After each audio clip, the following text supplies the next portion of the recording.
Саламатсыздар. Эфирде Дулати Ньюс, студияда мен Ұлбала Өмірзақ. Биыл Бейімбет Майлиннің туғанына 125 жыл. Осыған орай гуманитарлық әлеуметтік ғылымдар факультетінің кітапханасында ұлылардың ұлағаты атты әдеби кеш өтті. Қазақ халқының классик қаламгері Бейімбет Майлин өзінің тамаша талантымен әдебиетіміздің төрінен ойып тұрып орын алған зерелі сөздің зергері.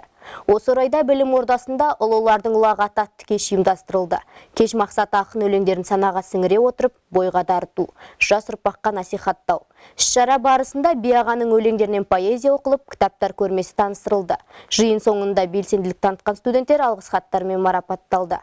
Альфия Сарбай, Санат Сайлаубаев, Дулати Ньюс. Еңбекті елеген ел жақсы. Су шаруашылық және құрылыс факультетінде биология ғылымдарының кандидаты Дәнебеков Аяз Естібайұлының құрметіне орай Қазақстан биоресурстары атты аудитория ашылды. Толығырақ тілшіміз Назгүл Сұлтанбаева тарқатады. Аяз Естібайұлы 1996 жылы Мұхаммед Хайдар Дулати атындағы Тараз мемлекеттік университетінің профессор-доценті болған. Ал 2001 жылдан бастап биология кафедра меңгеруші қызметін атқарған. Ғалым 45 жылдық еңбегінің 20 жылын ғылыми зерттеу саласына арнаса, 25 жылында ұлағатты ұстаз қызметінде болды.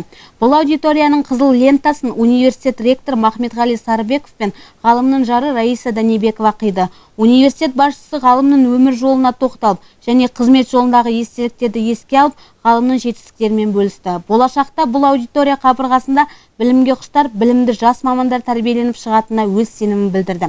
Келесі сөз кезегін факультет деканы Нұрлан Іңкәрбеков алса, биология кафедрасының меңгерушісі Нағима Туменбаева өз сөзімен аяқтады. Ғалымның жары Раиса Рахматтулаевна университет басшылығына ризашылығын білдіріп, алғысын айтты. Кеш соңында келген қонақтар мен әріптестер ғалым өмірінен сыр шертетін деректі бейнероликті тамашалады. Марапат жауған күн. Биыл тұғырлы тәуелсіздігімізге 28 жыл.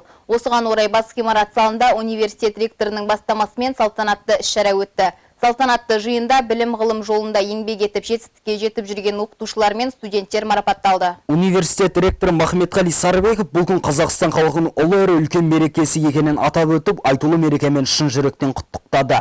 Мереке қарсаңында білім және ғылым саласында айтарлықтай табысты көрсеткіштер мен жетістіктері студенттерге өнегелі тәлім тәрбие беріп, бойларына рухани құндылықтарды дарытуда аянбай еңбек еткен бірнеше оқытушылар мен қызметкерлер құрмет грамотасымен марапатталды. Сондай-ақ оқу озаттығы мен ғылыми жетістіктерімен университетіміздің қоғамдық саяси мәдени көпшілік спорттық іс-шараларына қатысып, қала, облыс, республика деңгейінде байқауларында университет имиджін нығайтуда өз үлестерін қосқан студенттерге университет ректорының атынан алғыс хат жарияланып, оларға бір айлық шәкіртақы ұсынылды. Мерекелік концерттік бағдарлама жалғасын тапты. Тұмар ансамблі керемет күйлерін, Асылай би тобы ұлттық билерін көрермендерге паш етті. Дулати халық театрының патриоттық тақырыптағы бағдарлама көрермендерге рух беріп, тамаша бір сезімге бөледі. Дәурен Тоқтарбай, Санат Сайлаубаев, Дулати Ньюс. Апта жаңалықтар легі осымен тамам, амандықта жүздескенше.